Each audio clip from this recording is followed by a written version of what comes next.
अब की बार देश की जनता किसे सौंपेगी सत्ता। देश की जनता ने किया बड़ा खुलासा। अभी अभी आया एक चौंकाने वाला सर्वे।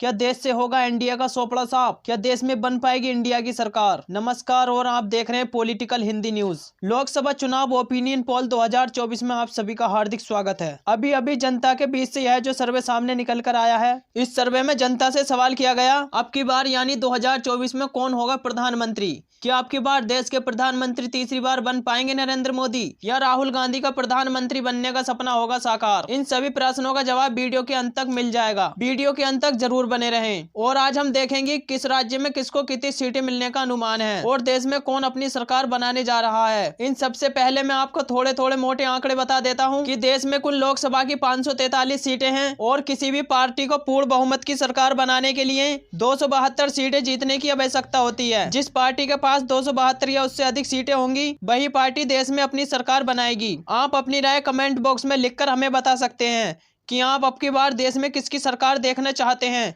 क्योंकि जनता की राय लोकतंत्र को मजबूत बनाने के लिए महत्वपूर्ण होती है। इसीलिए अपनी राय अवश्य दें। बने रहिए हमारे साथ। चलिए शुरू करते हैं और देखते हैं सबसे पहला राज्य आता है उत्तर प्रदेश। उत्तर प्रदेश में लोकसभा की कुल 80 सीटें हैं। उत्तर प्रदेश की 80 लोकसभा सीटों में से एनडीए अर्थात बीजेपी के खाते में 45, इंडिया अर्थात महागठबंधन के खाते में 35 लोकसभा सीट जाती दिख रही है। और आमतौर पर ऐसा माना जाता है कि जो पार्टी उत्तर प्रदेश में अधिक सीटें जीतेगी, वही पार्टी केंद्र में भी अपनी सरकार बनाएगी। लेकिन अब की बार आंकड़े कुछ उल्टे होते नजर आ रहे हैं। अब की बार उत्तर प्रदेश में अधिक सीटें कोई और लाने वाला है कि केंद्र में भी सरकार कोई और बनाने वाला है। पूरे ओपिनियन पोल को देखिए और आपको पता चल जाएगा कि अब की बार किसकी सरकार बनेगी। चलिए इसी के साथ यदि हम बात करें बिहार राज्य की, बिहार राज्य में लोकसभा की कुल 40 सीटें हैं। यहाँ पर भाजपा के खाते में 14, जबकि कांग्रेस यानी महागठबंधन के खाते में 26 लोकसभा सीट जाती दिख रही हैं। चलिए इसी के साथ यदि हम बात करते हैं हरियाणा राज्य की, हरियाणा राज्य में लोकसभा की कुल 10 सीटें हैं, जिसमें से भाजपा के खाते में 4, जबकि महागठबंधन के खाते में 6 लोकसभा सीट जाती दिख रही हैं। चलिए इसी के साथ यदि हम बात करते हैं पंजाब राज्य की, पंजाब राज्य में लोकसभा की कुल 13 सीटें हैं, जिसमें से भाजपा के खाता खुलने की कोई संभावना नहीं है, जबकि महागठबंधन के खाते में 5 व अन्य दलों के खाते में 8 लोकसभा सीट जाती दिख रही हैं। चलिए इसी के साथ यदि हम बात करें गोवा राज्य की, गोवा राज्य में लोकसभा की कुल 2 सीटें हैं। यहाँ पर भाजपा व कांग्रेस के बीच बराबर की टक्कर देखने को मिल सकती है। यहाँ पर भाजपा के खाते में 1, जबकि कांग्रेस यानी महागठबंधन के खाते में भी 1 लोकसभा सीट जाती दिख रही है। चलिए इसी के साथ यदि हम बात करते हैं असम राज्य की, असम राज्य में लोकसभा की कुल 14 सीटें हैं। यहाँ पर भाजपा के खाते में 9, जबकि महागठबंधन के खाते में 5 लोकसभा सीट जाती दिख रही हैं। यानी कि यह कहें असम राज्य में भी महागठबंधन को काफी नुकसान का सामना करना पड़ सकता है। चलिए इसी के साथ यदि हम बात करते हैं छत्तीसगढ़ की, छत्तीसगढ़ में लोकसभा की कुल 11 सीटें हैं। यहाँ पर भाजपा के खाते में 5, जबकि कांग्रेस के खाते में 6 लोकसभा सीट जाती दिख रही हैं। चलिए इसी के साथ यदि हम बात करते हैं तमिलनाडु की, तमिलनाडु राज्य में लोकसभा कुल 39 सीटें हैं। यहाँ पर भाजपा के खाते में 13, जबकि कांग्रेस यानी महागठबंधन के खाते में 26 लोकसभा सीट जाती दिख रही हैं। तमिलनाडु में भी कांग्रेस यानी महागठबंधन को काफी फायदा होता नजर आ रहा है, जबकि भाजपा को यहाँ काफी नुकसान का सामना करना पड़ सकता है। चलिए इसी के साथ यदि हम बात करें केरल राज्य की, केरल राज्य में लोकसभा की कुल 20 सीटें हैं। यहाँ पर भाजपा का खाता खुलने की कोई संभावना नहीं है। यहाँ पर भाजपा की लुटिया डूबती नजर आ रही है, जबकि महागठबंधन को यहाँ पर 20 सीटों में से 12 लोकसभा सीट जाती दिख रही हैं। यदि अन्य की बात करें तो अन्य दलों के खाते में भी 8 लोकसभा सीट जाती दिख रही हैं। चलिए इसी के साथ यदि हम बात करते हैं तेलंगाना राज्य की, तेलंगाना राज्य में लोकसभा की कुल 17 सीटें हैं। यहाँ पर भाजपा के खाते में 4, जबकि महागठबंधन यानी कांग्रेस के खाते में 13 लोकसभा सीट जाती दिख रही हैं। यानी तेलंगाना राज्य में भी भाजपा को काफी नुकसान का सामना करना पड़ सकता है, जबकि महागठबंधन को यहाँ काफी फायदा होता नजर आ रहा है। चलिए इसी के साथ यदि हम बात करते हैं मणिपुर राज्य की, मणिपुर राज्य में लोकसभा की कुल 2 सीटें हैं। यहाँ पर भाजपा का खाता खुलने की कोई संभावना नहीं है, जबकि कांग्रेस यानी महागठबंधन के खाते में 2 की 2 लोकसभा सीट जाती दिख रही हैं। चलिए इसी के साथ यदि हम बात करते हैं मध्य प्रदेश की, मध्य प्रदेश राज्य में लोकसभा की कुल 29 सीटें हैं। यहाँ पर भाजपा के खाते में 7, जबकि महागठबंधन के खाते में 22 लोकसभा सीट जाती दिख रही हैं। भाजपा को मध्य प्रदेश में काफी नुकसान का सामना करना पड़ सकता है।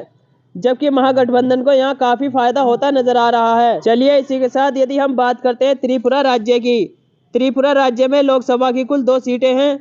यहाँ पर भी भाजपा व कांग्रेस के बीच बराबर की टक्कर देखने को मिल सकती है। भाजपा के खाते में 1 जबकि महागठबंधन के खाते में भी 1 लोकसभा सीट जाती दिख रही है। चलिए इसी के साथ यदि हम बात करते हैं जम्मू कश्मीर की, जम्मू कश्मीर में लोकसभा की कुल 6 सीटें हैं। यहाँ पर भाजपा व कांग्रेस के बीच बराबर की टक्कर देखने को मिल सकती है।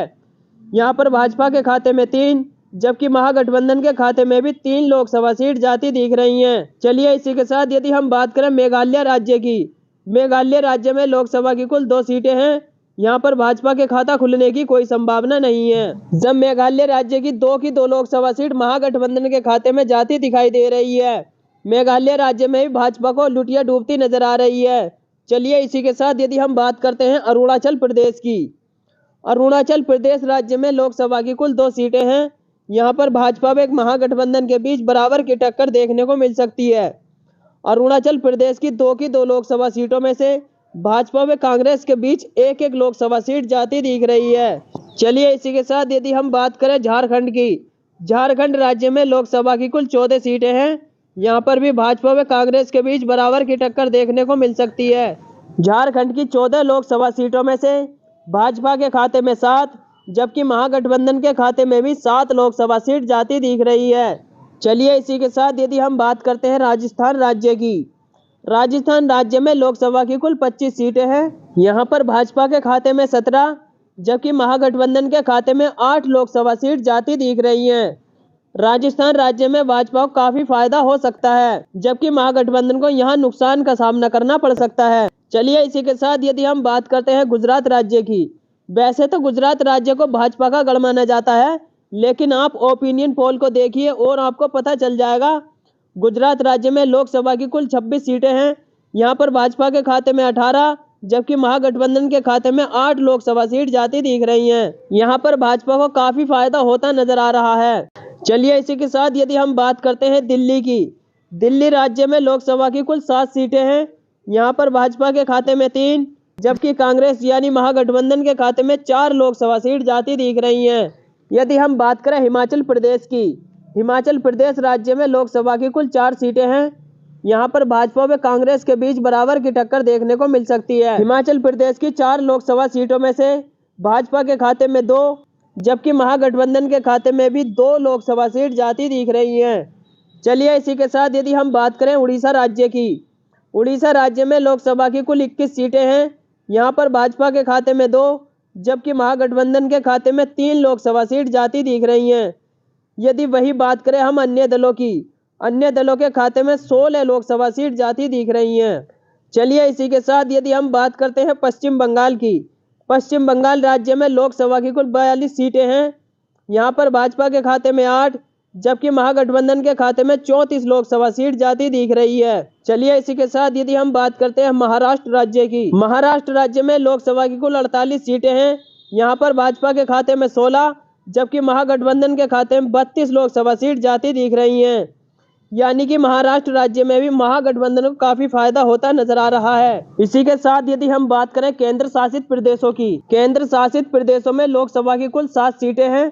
यहाँ पर भाजपा के खाते में 3 जबकि महागठबंधन के खाते में 4 लोकसभा सीट जाती दिख रही हैं। चलिए इसी के साथ यदि हम बात करें आंध्र प्रदेश की, आंध्र प्रदेश में लोकसभा की कुल 25 सीटें हैं। यहाँ पर भाजपा का खाता खुलने की कोई संभावना नहीं है। आंध्र प्रदेश की 25 लोकसभा सीटों में से महागठबंधन के खाते में 10 जबकि अन्य दलों के खाते में 15 लोकसभा सीट जाती दिख रही हैं। यानी कि आंध्र प्रदेश में भी भाजपा की लुटिया डूबती नजर आ रही है। इस प्रकार आपने लोकसभा की 543 सीटों का सर्वे विस्तार से जाना, जिसमें जाना कि भाजपा के खाते में 204 जबकि महागठबंधन के खाते में 286 लोकसभा सीट जाती दिख रही हैं। वही बात करें हम अन्य दलों की, तो अन्य दलों के खाते में 53 लोकसभा सीट जाती दिख रही हैं। इस ओपिनियन पोल के आधार पर अब की बार हम देख सकते हैं कि अब की बार देश में महागठबंधन अपनी सरकार बनाने जा रहा है। और आपको क्या लगता है कि अब की बार देश में कौन अपनी सरकार बनाएगा? कमेंट बॉक्स में जरूर बताएं, क्योंकि जनता की राय लोकतंत्र को मजबूत बनाने के लिए महत्वपूर्ण होती है। इसीलिए अपनी राय हमें कमेंट बॉक्स में जरूर बताएं। और वीडियो अच्छी लगी हो तो वीडियो को लाइक और चैनल को सब्सक्राइब अवश्य कर लें। धन्यवाद।